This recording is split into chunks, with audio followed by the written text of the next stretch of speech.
nenye yaqala ukuyiva le chant kwethu. Amen. Wamnamntu ebekhethe eculo kodwa mayeza ngoba hey zenenye. Ndiyabulisa ke kubefundisi Order of St. Vincent, Order of St. Barnabas, Bernard Mizeki, Abaki, Mothers Union, AWF, Mary Magdalene, Youth Healed, St. Agnes, Generals, Media Desk, Choir, Amagosa, Clergy Spouse, Visitors, Dibulisa ke Junior Church, bonke egcineni lenkosi uYesu. Amen. Silapha namhlanje bazalwane kule third Sunday kwiLent. Noko sincambaza kuhle. Cawa yesithathu lena sikwiLent. Sisathi uThixo umhle. Njawunjoku masenjonenze mshada mahle hayi kwiLent nyani. Nendlela le sicula ngayo kwiLent. Dilapha ke namhlanje ukuzothi uthi sisabizelwe ukwenza intando kaThixo. Nalapha kwiLent sisabizelwe into bazalwane ukwenza intando kaThixo. Okokuqala sifumene izifundo. Njawunjoku yathatha iVia Dolorosa levangeli kaYohane. Ngoba kwenye yevangeli esi story somSamariyakazi siye kwangenwa straight to the point. Kodwa kule vangeli ngokuvakaliswa kuYohane ivele yayongena ezantsi yahamba idraya kodwa sisekule ntombazana yomSamariyakazi andithi. Naxa ujonga izifundo zanamhlanje unendawo uYesu kule vangeli athi ukuba ubusazi ukuba ngubani lo uthi ndiphe ndisele ungewena ucela kuye amanzi. Le ntombazana yacinga intoba uthi uYesu xa ndikunika amanzi mna awuzuphinda ubuye uzokha amanzi kweliqula. Kanti uYesu akathethi ngamanzi elilizwe, uthetha ngamanzi angumthombo wokuphila ampompoza ephuma kuye. Yile nto ndithi ke sibizelwe ukwenza intando yakhe, sisele kulo mthombo ungamanzi aphilileyo ukuze singabi sanxanelwa izinto zeli lizwe kodwa sinxanelwe izinto zaphezulu. KuYesu ke njengoba sibizelwe ukwenza intando kaThixo iqala phakanye kuYesu ekubeni ehamba nabafundi bakhe adinwe endleleni. Siyamkhumbula mos uYesu sithi he was fully human and fully divine. So ebuntwini bukaYesu waliba khona ixesha lokuba athe hamba endleleni afikelwe kukudinwa. So udiniwe uYesu kweli bali lanamhlanje ahlale equleni aphumle khona athi selephumlile abone ukuba the environment isambangela uba akhabe yedwa. Athuma abafundi bakhe bayokhangela into etyiwayo. Esahleli njalo apha kweliqula abathi abantu xa belichaza yayiliqula likaYakobi awathi xa ehamba phekuhambeni walinikezela kuYosefu unyana wakhe lo esingaye kwi-Bible studies. Kwafika intombazana ethi xa kubizwa kuthiwe ngumSamariyakazi. Lithi ibali amakhosikazi ale village, because eliqula yayingeloqula elalinomthombo elinamanzi angako. So they were restricted. Futhi ndithi xa ndifunde esi sifundo ndithi tyhini kudala amakhosikazi acinzeleka. Ngoba asiva kusithiwa ngootata bakha amanzi apha. But kuthiwa amakhosikazi yayingawo aya kweliqula ukuyokha amanzi kabini ngosuku. Ngoba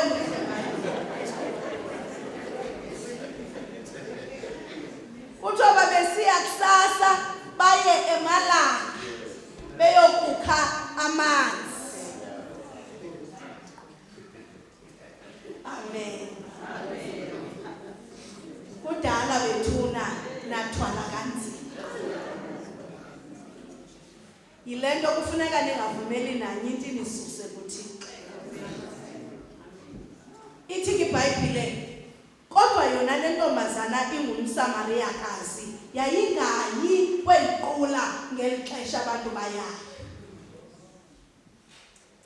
Because kwakupheza ncoko zasemthonjeni.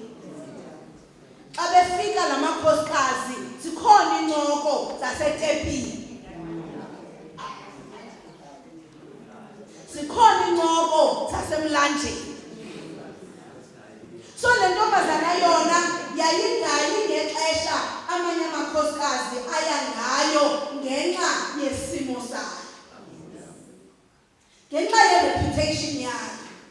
Ngenxa yendlela aziwa ngayo apha kwi-community. Mhlawumbi wayekhe wayilinga le nto yokuya namanye amakhosikazi athi xa esithi gqiphaya abanye bajonge phantsi abanye bakwexane ngaye because yilaa ntombazana isisoni. Amen.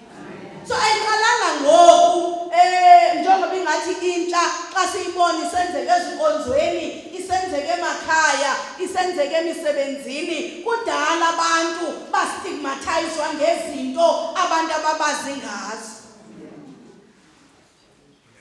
So le ntombazana yona yayiziyela ngexesha layo elingamiselwanga ukuya emthonjeni, kanti ngale mini ayayo kwakhona uzawudibana nendoda yamadoda.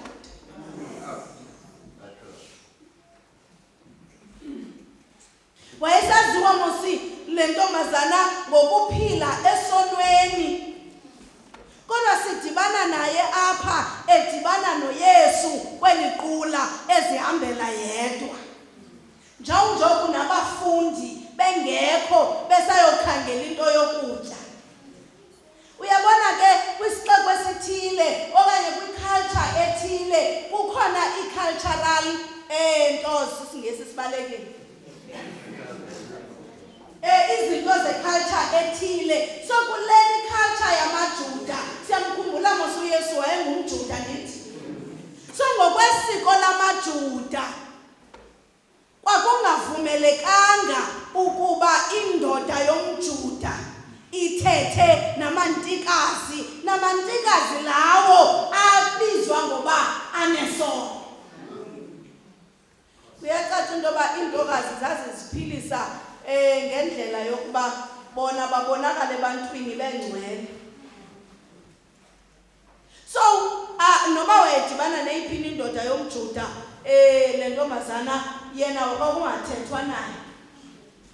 So you can imagine ukuba ke inoba the quality of the relationships ezichazwayo apha awayenazo yayizi-relationships ezinjani.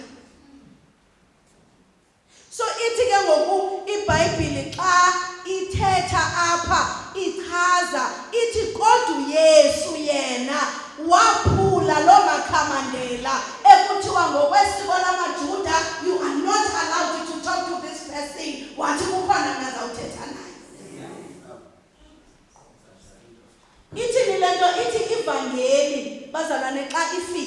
ivangeli yiyo, break all barriers.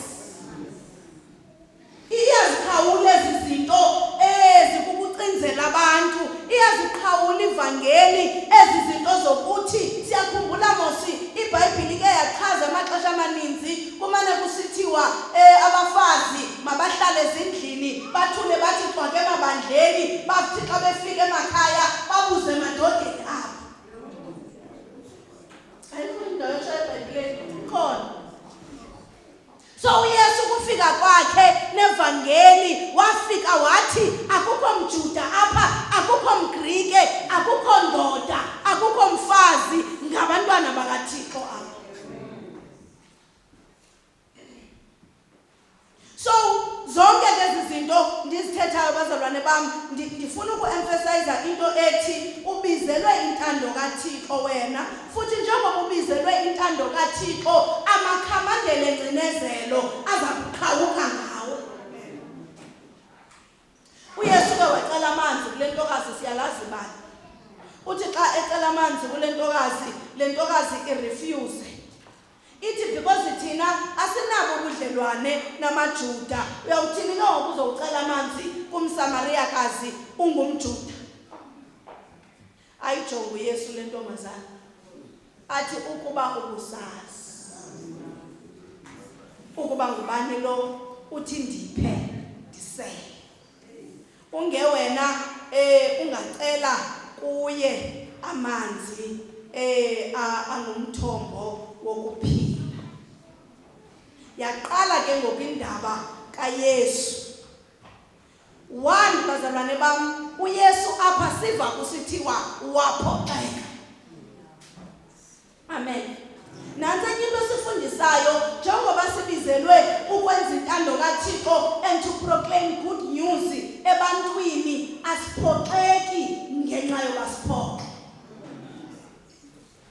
Funa ukuthi ukuba bezike zakhona ezikuphoxayo izinto, buya, akuphoxwa wena, kuphoxwa lento uyithunyiweyo. So uYesu apha akaphoxekanga bazalwane bam ngenxa yoba isithi le ntombazana andizukunika amanzi mna because asinabudlelwane. Instead uye wafumana i-opportunity Nkosi yami yokuba ashumayele ivangeli. Emzalwane olapha yithi ngoku uSathane ngathi uyaphoxisa ngawe, kube kukhona uyishumayelayo ivangeli. Yithi ngoku ngendawo ezama ukucikela phansi ebuyisa ngawe kwilizwe lonke, uthi andibuyi mva kodwa ndibheka phambili. Because uSathane yena xa ekuphoxa futhi ngabantu wenzela into yoba ufuna ukubuya umva unikezele, kodwa xa uphoxwa makube kukhona usithi I am pressing towards Easter. Because sizofika bazalwane kwinkonzo yovuko. Hallelujah. So le ntombazana uYesu ufumeneke ngoku apha i-opportunity amphendule sithi ukuba ubusazi isipho sikaThixo nokuba ngubani nalo uthi kuwe ndiphe ndisele, unge ucele kuye wena wakupha amanzi aphilileyo. Le ntokazi iyaqala ke ngoku yaqonda uba ungandinika amanzi endingazuphinda ndibuye ndize kweli qula, because kuyacaca into yoba kuyi-challenge ukuzokha amanzi apha. And asiva ke ngoku la madoda le ntokazi kuthiwa mangaka inawo, kusithiwa ike yawakhawulela naphina enye yawo yamthwalisa i-amen.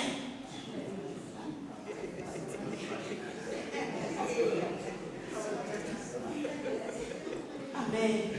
Ngoba sometimes bazalwane izinto esibambelele nesithembele ngazo ezingathi ziluncedo kuthi ngexesha esidinga ngalo uncedo azikho. So yaqala le ntombazana yasabela uba uthini.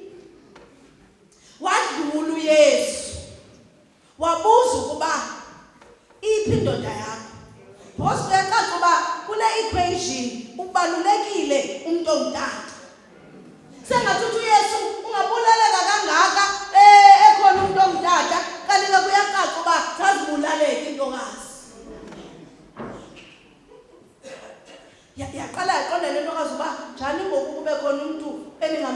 olwazi owazi imfihlelo zami uyawuthini undibuza lo mbuzo awubuzayo. Uthi andinayo, siyamkhumbula xa phendula. Athi uYesu awukholisile ukuthi awunayo. Haleluya. Uphendula kakuhle xa usithi awunayo. Amen. Ngoba kwesisihlanu naso akukho nenye that belongs to you.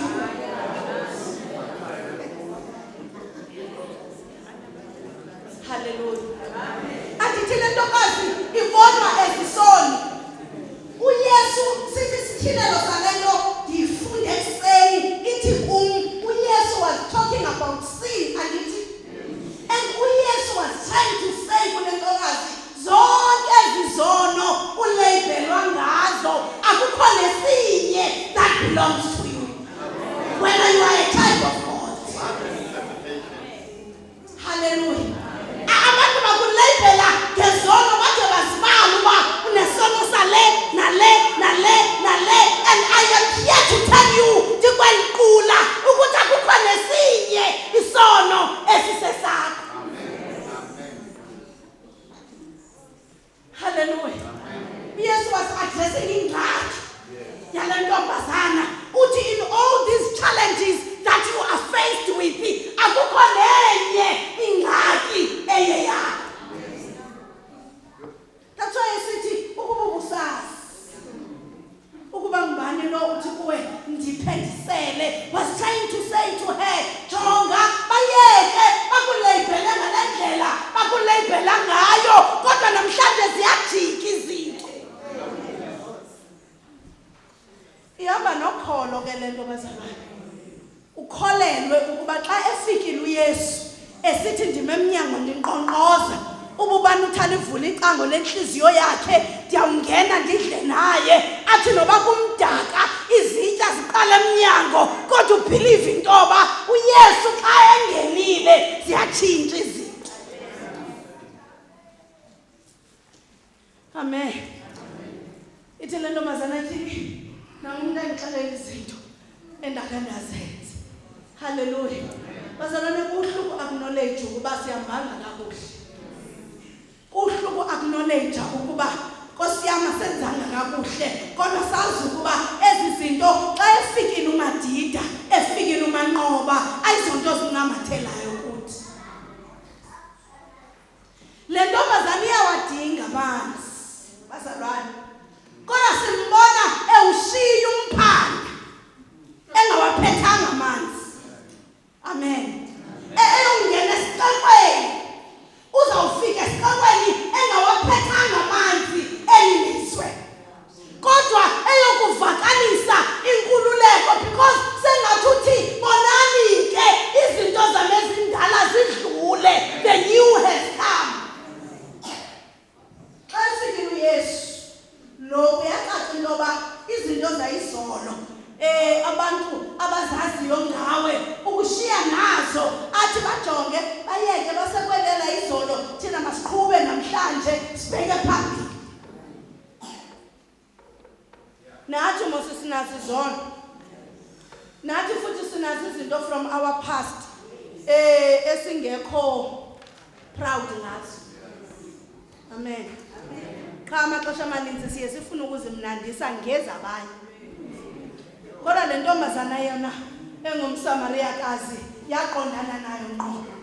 Ayizange iyowukhomba intombazana ethile ithi ubona nje ukhona ofana nami apha esixekweni. Kodwa yama ngayo yathi nakumuntu endixelela izinto endakha ndazenza. Siyakhumbula uba le ntokazi yaya yodwa equleni ibaleka abantu, the very same people eyayibabaleka yayibathunywa kuyo ukuba ngovakalisa kwaba bantu bebethi xa bekujongile bajonge eqaleni ngoku bazawujonga kuwe.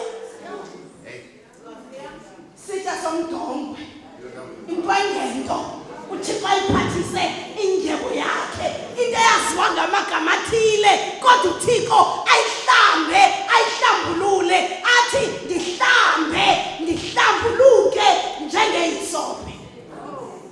Hallelujah. Lelanje siyakhutshwa ekujongeni izolo labantu.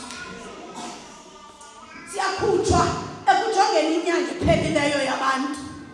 Kodwa kuthi uThixo, introspect yourself. Qondana nawe. Let me meet you equleni. Ibe ngathi nguye ethetha nabafundi bakhe esithi sizawuhlangana phi eGalile.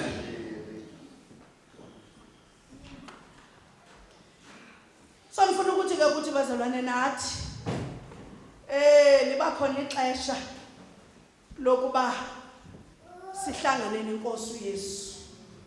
Amen. Where is your meeting point with Christ? Iphindawo yakho yokuhlangana noYesu. Yona le ntombazana yahlangana noYesu equleni. Wena xa kunothiwa yenza ubungqina ungathi wahlangana phi nenkosi uYesu? Ngoba bazalwane bam, into yokuhlangana nenkosi uYesu is rather personally, ayiyonto yecawa. Njengakwesi sifundo sokuqala. Bathi sebehambe umgama omde, siyayazi mosibazalwane uba we cannot live without water. Water sisidingo. Nalapha kwesi sifundo sokuqala, bahambe ibanga elide, bathi sebehamba umgama omde, onyana bakaSirayeli baphelelwa ngamanzi okusela abantu. Bajonga kuMoses. Amen. Sivile ngoba ekufundwa apha bathi ungasikhuphe iphutha. Uzosibulala apha enhlamba. Kungekho manzi. Amen. Abantu bazalwane, they rather prefer ukubuyela ekutshiseni isitena kalukhuni balibele ngezinto uThixo bezenza nabo apha endleleni. Because sele bephelelwa ngamanzi njena abaqalanga ngoba ne-challenge yokuphelelwa ngamanzi. uThixo uqale wahamba kakuhle na.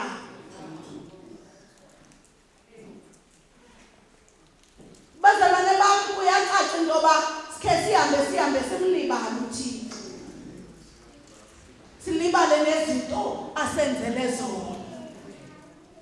Simfake ngokuMoses esiva kabuhlungu esiya kuThixo esithi Thixo ndibathini aba bantu.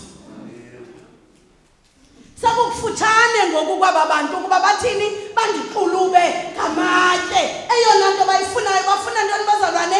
Amanzi. Ithini ke ngoku le nto? Ithi yayingabantu abangenazi patience. Wayetshila uThixo wathi akazibanika amanzi? No. Cha, iformula yokucela amanzi yayingekho right. Yayingabantu bezigaba. Uthi kuThixo kuMoses, thatha amadoda amakhulu uhambe nawo. Sibambe ezi zinto bazalwane nisawuthandaza. Uthi thatha amadoda amakhulu ugqiba uthathe le ntonga wawubethe ngalo ulwandle lwavuleka.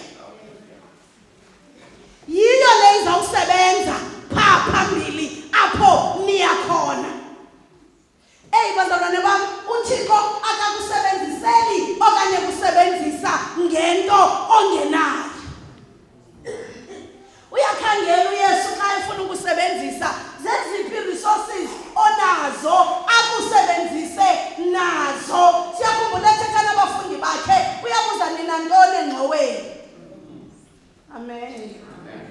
Sana singayibamba le nto yokuba xa uzibona wena ingathi awufani nabanye abantu, uyafana nabo kuThixo, because uThixo khona le nto noba incinci kangakanani akubona enokusebenzisa ngayo. Anendiva bazalwane. Did you not underestimate into uThixo akunike yona nokuba incinci kangakanani? Let me make a practical example. Siyabukela apha ku live noba seku after inkonzo ndithi,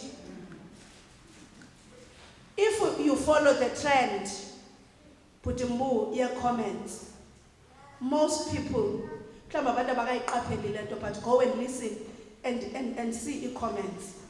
abantu abakayiqapheli lento yokuba i-comments ezininzi so zingabikho every service i-comment ejoliswe uJesu.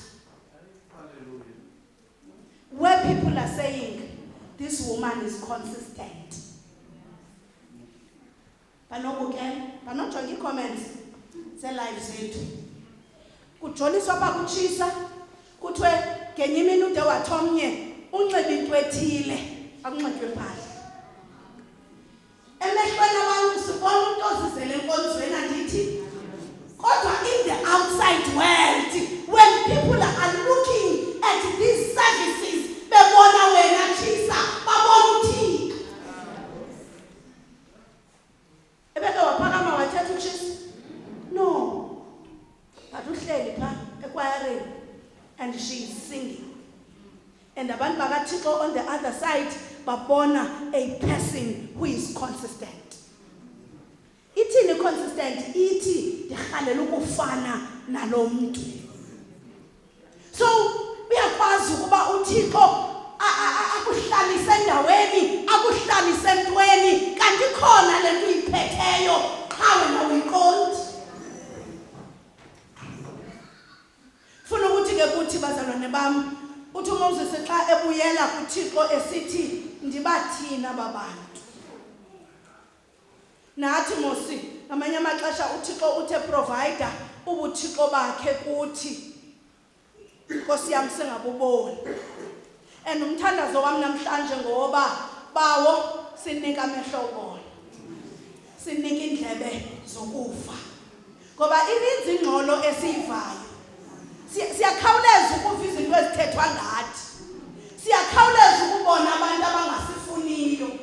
Namhlanje singasebenzisa the same tools bazalwane ukuvuthika nokubona izinto zikaThixo. Njengomsamariyakazi iBhayibheli ithi ku 2 Corinthians chapter 5 verse 21 zazi wena you are the righteousness of God. Xa uThixo sele kuhlambulule wakuhlamba ezonweni zakho uba ngongcwele kaThixo.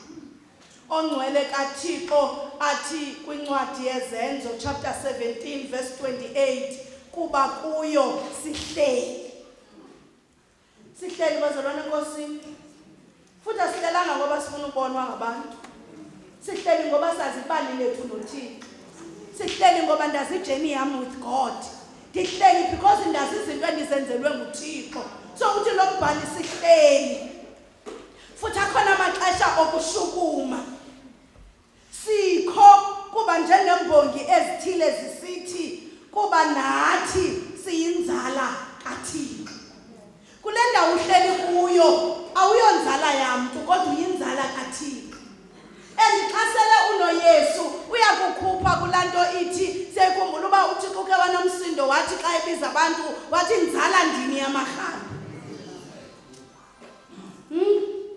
So uThixo ke uqonda hayi ndamele ke ngoku abazalwane abafuna ude beve. Kodwa bathi abantu xa bebuya baqonda ukuba thina abazalwane bami siyinzala kaThixo. Funa ukuthi ke kuwe akacinga uThixo ke akubeke entlango njengoMoses namaSirayeli. Akacinga uThixo akubeke equleni kanti uza kushiya apha. Angakubeka entlango uthi I will provide for you. Angakusa equleni uthi this is a meeting point with you. Isaiah chapter 53 verse 5 ngemivumbo yakhe siphilisiwe. Tusathana xa efuna ukusikhumbuza izolo lethu nezinto esizenze ebantwini athi ngemivumbo yakhe thina sitheni siphilisiwe. So ndifuna ukuthi kuwe phezu kwempilo yakho thetha ubomi. Phezu kwemali zakho speak financial success, not poverty. Phezu kobomi bakho speak success, not failure. Xa seludibane noYesu, your life will never be the same. Impilo usathwele umphanda usiye equleni usoyika ukubonwa ngabantu usiye ebumnyameni uthi uYesu xa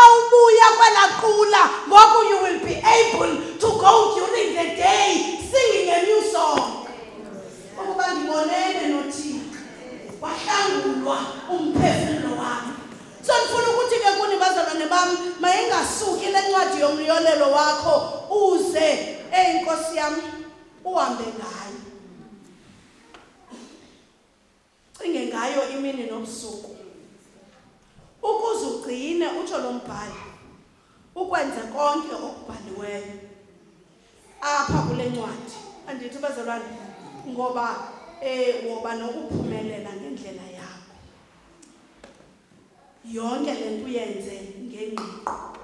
Ngoba xa efikile uYesu ebomini bakho ziyatshintsha izinto.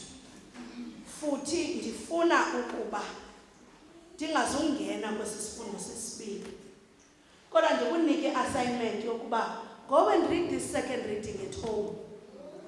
Umkhangele uThixo ukuba xa efikile nokuba singagwetywa bazalwane kodwa basigwetyelwa ngokwaselukholweni.